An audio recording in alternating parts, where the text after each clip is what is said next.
Unlike anything else on radio today, it's a front row seat for great information with today's leading experts. The Millionaire Maker, Hilary Kramer.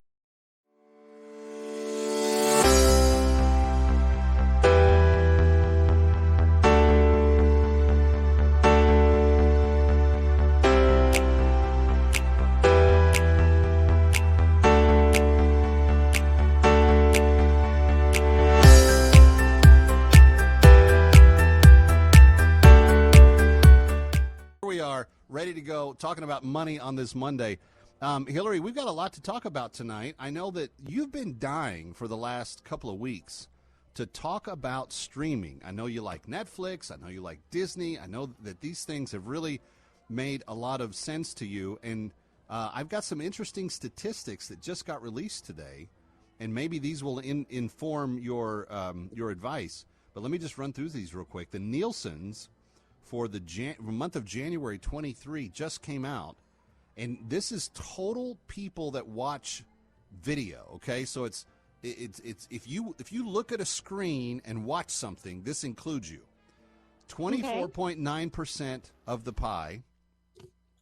24.9% of the pie is broadcast. 24.9% is the pie. 30.4% cable. So you have broadcast at basically 25%, cable at 30%. Streaming came in at 38.1%. Streaming now. I believe it, and we all believe it. I mean, it's an incredible statistic, but if you use yourself and your family as any kind of sample population in the statistics, you would find it's absolutely true, because when you start to stream, you start to binge streaming, and that's why. And I just want to say, Kevin, you are much better looking than this international global sex star who stars in this show called Fauda. Fauda, F-A-U-D-A. It's one of the top global series out there, and he's can I say ASS? He's not on. We're gonna. But he's okay. We get it. We understand. And thank you for thinking I'm more handsome than a donkey. I appreciate that. Yes. Thank you. Okay. But you start watching Fauda, you just can't stop. You keep going and going and going. And it's the same for so many of these shows. So you take it on an hourly kind of basis, like I Love the Affair, the Kaminsky Method, all of them, Big Little Lies, just one the to the next. Bodyguard. So with that being the case, now streaming is outpacing. Now it's not outpacing broadcast and cable combined, because they're still at 54%, to 55% basically. But it is outpacing either one of them individually, cable or broadcast. With that in mind, what's your view towards the streaming companies from an investment perspective? Well, the streaming companies really have it down. I mean, take a look at Disney, especially Disney Plus, Hulu, ESPN Plus. I mean, that's phenomenal. That's the bundle that they're pitching right now. Yeah. Right. So they're doing great, except that there isn't enough product being produced for Star Wars versus Marvel that puts out these major motion pictures. But from a streaming standpoint, they just need to kind of get a few more Star Wars more things, and they're in good shape. You're saying? Yeah, they just have to have more Star Wars and continue to brand Star Wars and give people content. But I mean, that's just one example of why it's so important for Disney. And then think about Netflix. Netflix thought that they were going to lose 3 million subscribers, and they didn't. Isn't that what it was? Something, and the stock jumped up pretty high there, and that's because it's really a new way of being. I don't necessarily think it's healthy, because in many ways the television and television shows kept us on a schedule. They kept us on a bedtime schedule. They kept us on a wake-up schedule, right? You put on your Today Show in the morning, or your CBS, or when I was a kid, I was allowed to watch the Cosby Show, and then I had to go to bed right after the Cosby Show was over. Like that in my house, that was the rule. You got to go to bed when the Cosby Show was over. We could watch it, and then we had to go to bed. Right, and now there's this confluence. We are animals, like every other animal.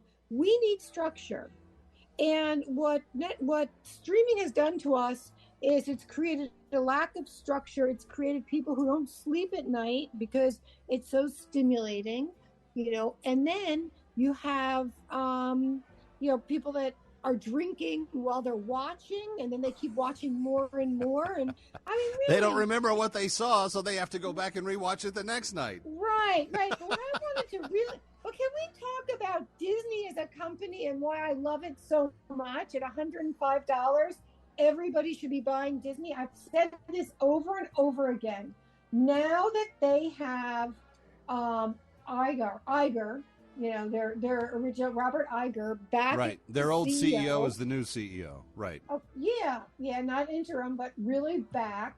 And he's facing all these horrible problems that all seem so insurmountable, but only someone like Bob Iger can deal with everything from reorganizing Disney to job cuts to one of the biggest problems, which is DeSantis, the governor of Florida, taking away this the tax subsidies, Reedy Creek, and therefore what all of that means. Dealing with, how do I get the most value out of ESPN without necessarily spinning it off? All these labor pains about people wanting to unionize. Did you just make news? Did you just say that Disney is now not trying to spin off ESPN? Because the scuttlebutt in the industry for the last year has been that they are looking for the best exit possible to turn that thing loose. Yeah, but there are problems with spinning it off. It would raise cash. Okay, yeah, and it would allow Disney to trim debt. Okay, that's for sure, Kevin. But it doesn't really make sense to do it right now with Disney. So the Disney stock itself so undervalued. The spinoff would be undervalued. And there's so much more that ESPN has the opportunity to do. And ESPN, by spinning it off, remember, ESPN, ABC, ESPN can bid for rights with ABC. It gets really difficult. I don't see ESPN spinning off anytime soon. You have these activist investment bankers who are jumping in. That may be reason not to sell your Disney stock for sure, and maybe to even buy if they're not going to do anything with ESPN. Let's talk about more of that when we continue. It's Money Night at Radio Night Live.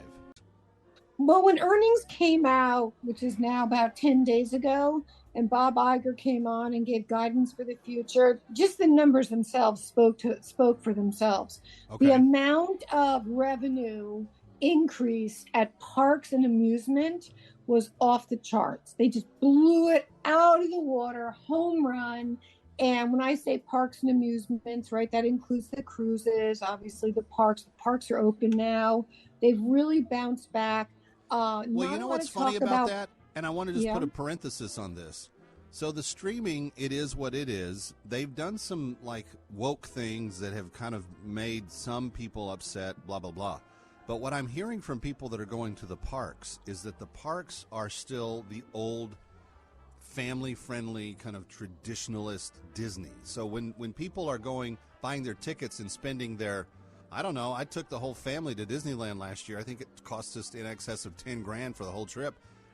When they're plunking down that kind of money, they're not really messing with that formula too much. They may put some of these cartoons with these goofy ideas on the Disney app, but when it comes to their bread and butter, getting people through the turnstiles, they seem to be kind of sticking with the old formula. Right, and not just the formula, just the day itself. There are the fireworks over the castle at exactly what time is it? 7 or 8 p.m. Right. And I mean, they have that formula that people love the familiar, right? I could do an entire business show and only answer the question and have a call in, and every single question could be, what should I do with my 401k? And no one would ever get bored, because it's just, and that's sort of the Disney, that's the Disney equivalent in the investment world.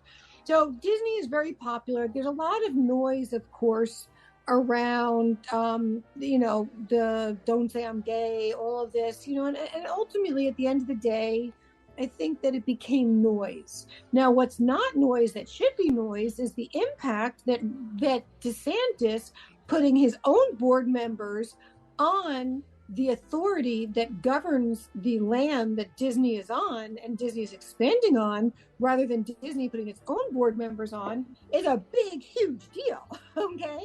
That's a big Well, he's deal. just responding to constituents. Like that's pure. But still, what I'm saying is that's something that we should all take note of and realize, how big that is. Disney, of course, they have Avatar, but Disney continues to have blockbusters. They're strong, but they have it on all cylinders. And remember, at the end of the day, only news and sports has a live component that everyone loves. You can't replace that. So you can have all the streaming in the world, but nothing is like sports. Which makes ESPN the golden goose. So when we come back, but Disney is her first pick for the night. So go put that in your put that on your list. Hilary, you started a series a few weeks ago on the state of stocks, which is a little play on words because you're picking different states that have one stock in particular, or maybe sometimes more than one, that is of critical note. We have talked last week about South Carolina. Where are we going this week? I thought we would take a trip to Maryland, and a special reason why. And that is a company that, especially when the market does poorly, even 25 years ago, it's a go-to company. Ticker symbol is MKC. The company is McCormick and Company. Many people believe it's in Illinois. It's not. It is a Maryland company. And we are talking spices, condiments, seasoning mixes, and a company that will give you a dividend yield of almost 2.1% and is as good as gold. Makes money. Continues to be a great company for investors who want to be in for the long term. Great story. McCormick, Willoughby McCormick, was born in 1864, and he started the business in Baltimore at 25 years old. And it's not just seasonings; it's flavors also. Matter of fact, from the very beginning, it was flavoring extracts and root beer, fruit syrups, juices, and then grew to seasonings. And there are some seasonings that over the past few years have become very, very popular for grilling. Right, Scott? Again, it must be a 3-day weekend. No worries. I have been doing a lot of grilling this weekend, and it probably shows. Weber Spices, I don't want to sound like a commercial for them, but they're really good, and from a shareholder perspective, they're really expensive, which is great for the company that makes them, which is BGS. That's the name of the stock there. But WEBR, I think the grilling company's coming back. Spring is here. So basically, we've extended our conversation about spices and Old Bay to grilling and to spring eating. Okay, just so you know, so we haven't hijacked the you are our MC, you are our leader, Kevin, but we've just taken this segment on with a mind of its own because it's so interesting. Well, and who can argue with food? But grilling has become so popular. But let me just go back for a minute to McCormick, and maybe I can grab some of you listeners, and you'll understand why McCormick. Frank's Red Hot. What about French's? That's my favorite mustard. You have Lawry's, Lawyrs. You have that Cholula hot sauce. I seem to see it more and more at every single diner out there. We already mentioned Old Bay, which took us into the world of Weber and grilling and a lot of season. And then of course they have their general seasonings of all sorts that go from A to Z. And then McCormick has been very good at satisfying the needs and interests of the diversity of our country. So for originally Mexican Americans, Indian Americans, you have all sorts of condiments that work and help. And then, of course, as I already mentioned, those flavorings are very important to the manufacturers. And so that's a whole business unto itself. And I highly recommend that if you're looking for some stability in your portfolio, you want a nice dividend yield, you can't go wrong with McCormick. Okay. Now, do you have anything to add to that? Mr. Scott? Yeah. I would definitely pipe in on that. One of the joys about McCormick too is that they've got a track record. I mean, that company's been around 170 years. Right. American company, built to last. And Yeah. a lot of our favorite food stocks, you talk about Ingredion all the time. Originally, Corn Products Organization, one of the first members of the Dow back in the 19th century, still with us today, still keeping, food is eternal. And if you buy the right food stocks, those dividends are eternal too. Well, Right. having said all of that, there are other stocks that need to be considered, and Hillary's own Steve Madonna is with us. He's been hanging out. He's ready to go. We'll engage him on some things from the market and stocks as well. And yet to come tonight, Hillary's number one pick for the night. What is the number one pick? We will get to that before we are done. It is Radio Night Live. It is. You Steve, ready are you for with me? us? Yeah. Hello, yeah. Okay. Yeah, Steve's here. Steve. Kevin, let me just say this. The market really showed some good resilience last week in the height of a bond market that's really started to tank. In fact, it's interesting to note that bonds and long-term interest rates are where they were at the start of the year, and the S&P 500 is still up 7%.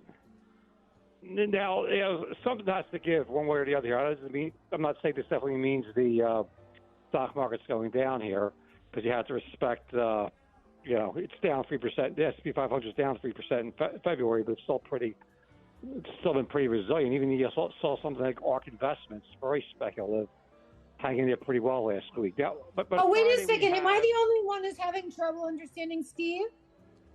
I'm hearing what he's saying. He said, well, Steve, I don't want to speak for you, but you're saying that in February it wasn't as it was down a little bit, but you're saying it's still resilient. I'm exactly what I'm saying. But we are at a critical point this week. Let me repeat that again to make sure everyone in the audience is clear. Bonds have now given up all their gains for the year. Long-term interest rates are right where they started at the start of the year. Yet despite that, and despite, earnings estimates still coming down, the S&P 500 is 7% higher than it was to start the year. Now you add them all together and you say, geez, that doesn't look that good, really. Now this week, we do have another key inflation report after, the CPI, PPI last week came in hotter than expected. We have the PCE, the personal consumption, the price of personal consumption indicator. That comes out on Friday, and it's the Fed's favorite inflation report yesterday. And I would just caution everybody: if this number comes out hot too, and you still see, interest rates go up further, the 10-year go above 4%. We might be in a pretty tough week for the market. I'm not saying that's going to happen, but I think at this stage it's something everyone probably should be aware of. All right, Hillary, do you agree with that? That bonds are what they are, and people should just bake that in and make their decisions from there? I think I'm a big believer in diversification, but I think that there are so many undervalued stocks right now that have the opportunity that you want to hold them for the long term, but isn't it nice to buy a stock and then over the next 12 months see it go up 20%? And then if after that it goes up 2%, 7%, 5%, even down 3%, you've gotten that head start. So Right. For me, I'm more biased towards buying stocks at this point, especially because there's so many that have such that really, like, the baby got thrown out with the bathwater. And I have actually two stocks that Well, I let's brought do a that are couple like of them before the next break. my stock of the night. I mean, one is GTLS, Chart Industries. Many of you haven't heard of Chart Industries, $132 stock, $5 billion market cap. There's no dividend here. Interesting company that actually does cryogenic equipment for industrial gases, like such as LNG and hydrogen. But what's important about Chart Industries that over the long term, we should see as investors continue to rotate towards sustainable energy, that the cryogenic equipment is going to become more and more important. And of course, LNG in and of itself is important. You know, we saw how LNG rose as the Russia invaded Ukraine. The stock is down significantly. It's been a steep sell-off, and these end products, have so many different Chart Industries have so many different applications. It's hard not to be attracted to Chart Industries. And let me just give you a sense of where the stock is. It was $212 on November 1st. It's $132 right now. So the stock took quite a bump. And that was only because they announced the acquisition of a company called Howden, an air and gas services provider, bought from a private equity group. So sometimes that's what you want to look for. A company, the market feels they paid too much or they had to take on debt, and the stock will go down 50%. So everyone should have a little GTLS. Yes, you've never heard of it. GTLS. Here's my other one I like for tonight. Denali Therapeutics, DNL. It's been a while since you've really heard me talking about I'll talk about Bristol Myers, or I'll talk about Sanofi, but where I'm really talking about these kind of smaller biotechs, a $4 billion biotech company. But Denali, which has, really, its stock has really struggled. It was an $85 stock as we entered 2021, and right now being up $8. Is that right? Is it past? It's $30 right now, okay? But it was $83. It's a neurodegenerative disease and central nervous system late-stage therapeutic candidates. And as we know, and as we continue to see, I feel like there's more and more neurodegenerative diseases out there. Maybe they've always been out there, or maybe people who got them disappeared very quickly, and we didn't get to see them. But that's what they're out there fighting, and they have some, really on the edge, differentiating drugs that could make a big difference. So Denali, DNLI, earnings might not be great, but at the same time, neurodegenerative diseases are the largest medical challenge of the time. Remember, the brain is it's like Star Trek. Right. All right. A couple of other things. Hilary, tell us what your stock this week is. Stellantis, STLA. Stellantis. Anyone who isn't familiar, you're going to be familiar in about 2 seconds from now. Let's just talk Fiat, Jeep, Citroen, Chrysler, Ram, like Ram trucks. Like that brand new Ram truck they advertised in the Super Bowl? That one? Maserati. You got Maserati in there, Dodge. It's a phenomenal company. You look at the numbers and you see the forward PE, just a price over earnings, 2.9 versus the average in the car industry at 7.5. So you don't even have to know what these PE means to just know that this is a cheap stock at 2.9 versus 7.5. And we're waiting on the 22nd. We're going to get some earnings, so we'll have a little more information about Stellantis. But they're really regaining, they're really working hard to regain their mobility, their reputation, kind of shaping the future, making sure that they have you covered with Chrysler minivans and Maseratis.